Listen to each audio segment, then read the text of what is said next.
o'clock. RJR News. Consistently credible. Good morning. It is Thursday, the 22nd of June, 2017. The bloodletting continued in Kingston and St. James last night, with 11 persons shot by gunmen in 3 incidents. In Kingston, 6 persons were shot when gunmen opened fire inside the Coronation Market and later on Metcalfe Street. RJR News was informed that at least 2 persons, including a male vendor at the Coronation Market, succumbed to their injuries at the Kingston Public Hospital. And over in St. James, 5 persons were shot in Providence. That attack took place at about 8:45. Details were not available. Coming up in the news at 7 for this morning, Thursday, June 22, 2017, police say they expect more than 180 murders this month, making it the deadliest of this year.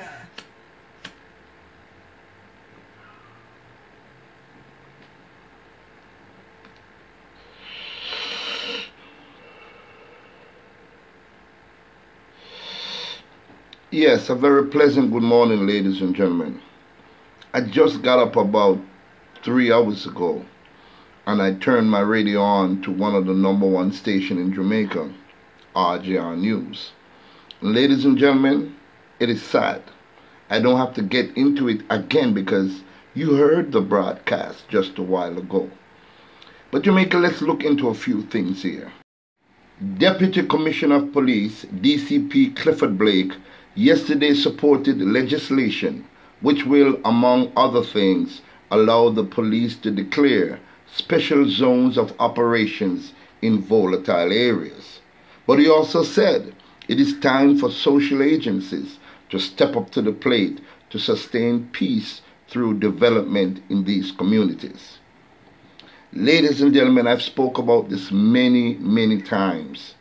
I told you, if the government or whichever agency spend billions of dollars in arming the police department, giving their proper vehicles, proper guns, proper ammunition, making sure the Jamaica Defense Force has everything that they want, crime will still be soaring to an all-time high. If you don't get into these communities, get some of the best motivational speakers, one that speaks with the truth, one that speaks from the heart, one that speaks with love for his fellow countrymen. Go into these areas, and I know it's very dangerous, but have forum, have meetings in these communities. It's kind of hard, ladies and gentlemen, when every time you listen to the news, it's 4, 5, 6, 7, 8, 9, or 10 people getting shot. What are we fighting for? What is the big fight? Is somebody benefiting? I was watching one television station the other night, and one of the panelists that was on said that he thinks the government is making money. That sounds ludicrous, don't it? And he also went on to say he thinks the security department is making money. How is the security department making money? Of course, if there's a panic, if there's fear in the air, people who can afford it will come out of their pocket in large sums of money to make sure they protect their lives, their loved ones, and their property. The people that really suffers every single time, ladies and gentlemen, are the poor people. People that cannot afford to even eat, much less protect themselves. I'm going to read out the statistic, ladies and gentlemen, and you'll understand how much gangs is in Jamaica. You'll understand how much people died recently. You'll understand if there's a trend for this month of June to become the bloodiest month in the history of Jamaica. I'm going to read a few facts because, you know, when I come to you, I want to come to you straight. I want to come to you facts. I don't want to panic you. I just want to keep you aware of what is happening.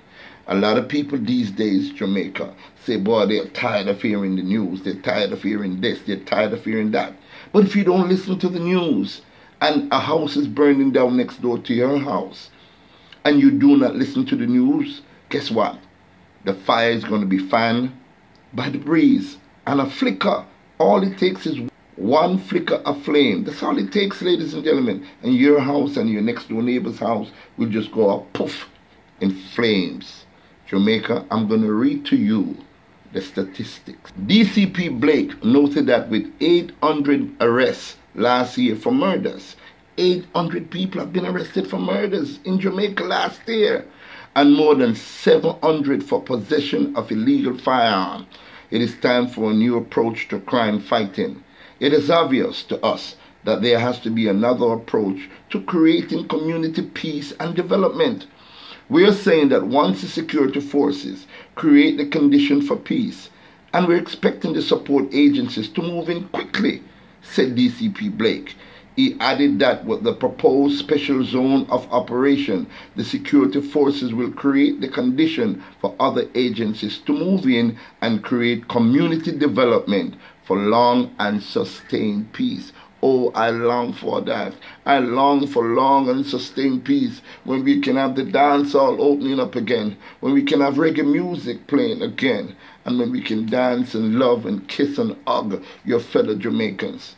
Jamaica, we're bleeding. The bloodletting continues. The bloodletting continues. Jamaicans are far and wide. This is your concern. You have family back here.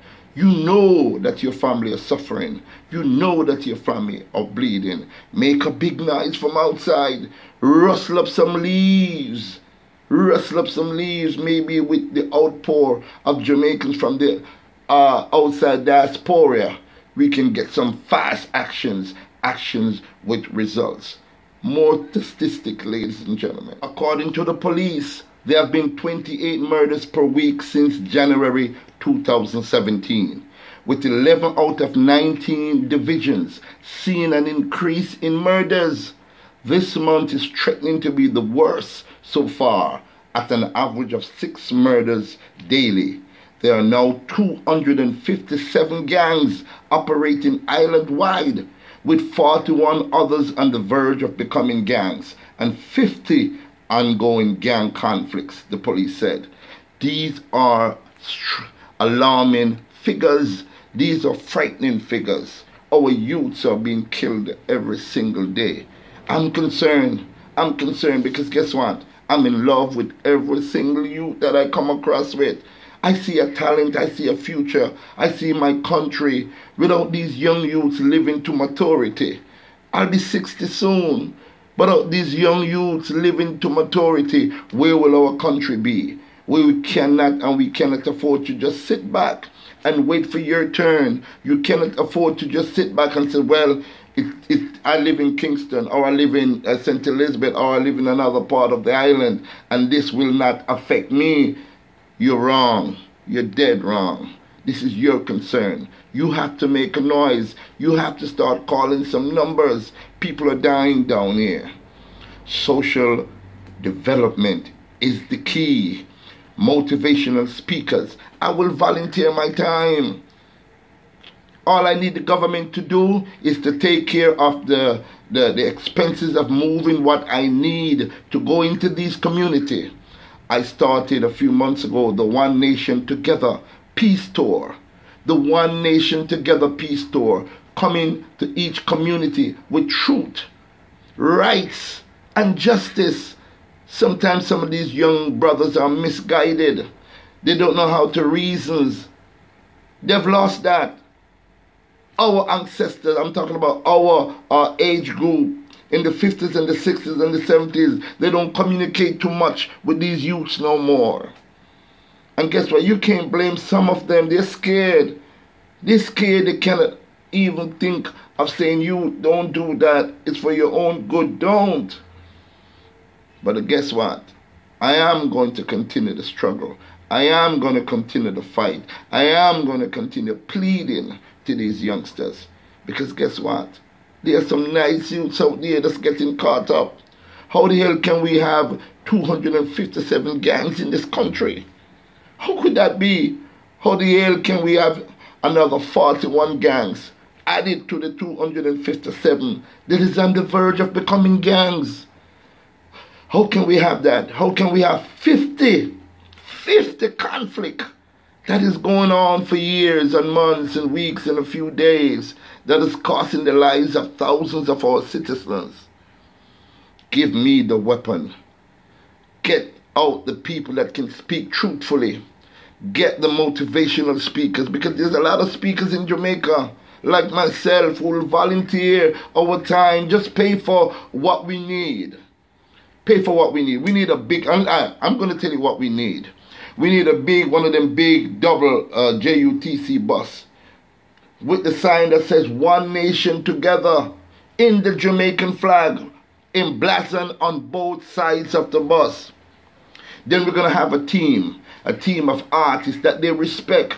Most of these gunmen and killers respect these artists. They respect Ninja Man. They respect Bounty Killer. They respect Alkaline. They double, triple, and quadruple respect Vibes Cartel. I'm telling you, these artists are strong, powerful artists. Ninja Man is doing a tremendous job. Ninja Man, I applaud you, my brother. I know you've gone through your thing. You just said recently you're going to be 51 years old. Your days of badness is over. Why are these youths picking up badness? Why? Ladies and gentlemen, sometimes I think there's a conspiracy theory that is out there, ladies and gentlemen, about a thing known as chemtrail. Now, chemtrail, ladies and gentlemen, back in the days when I was a young kid, I used to see a plane flying over, and then there's this long trail of smoke behind the plane. Even if you don't see the plane or hear the plane, but that streak is there. It has been said, ladies and gentlemen, in these clouds that come down from these streaks of smoke, they are mood-altering chemical. These chemical, ladies and gentlemen, that can make you, even though you love your mother or your father, but become so vicious and evil against each other, then guess what? You end up killing each other. Is Jamaica being attacked again? Is somebody out there that wants Jamaica for themselves and want to get rid of us Jamaicans? We have to ask the question, because guess what? It is impossible, ladies and gentlemen, for thousands of people to be dying every year in this beautiful country, and then we do not come up with the right solution of social intervention. Social intervention, that is the key. Get into the communities, reason with the youths, show them that they are alternative, give the youths them jobs, get them off the street corner, let them make a living, let them start going to school, let them start going to a job. It should be mandatory. Every youth between the age of 18 and 27 should be working or going to school.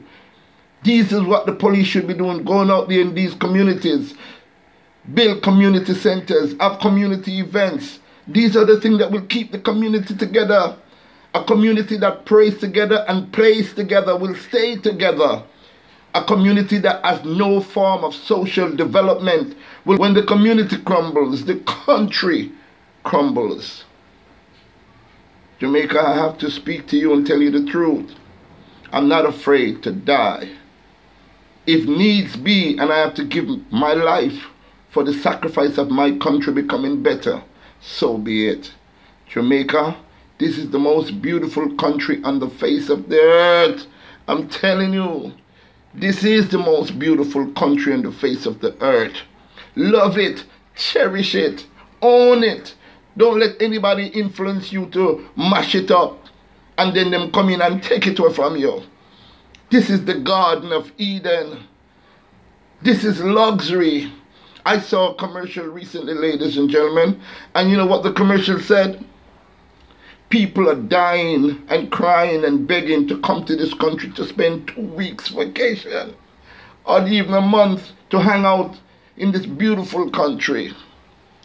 And yet still we take for granted what we wake up to every single day. We wake up to paradise. We wake up to the Garden of Eden. Jamaica, this is our beautiful country. Let's protect it from invaders. Let's protect it from ourselves.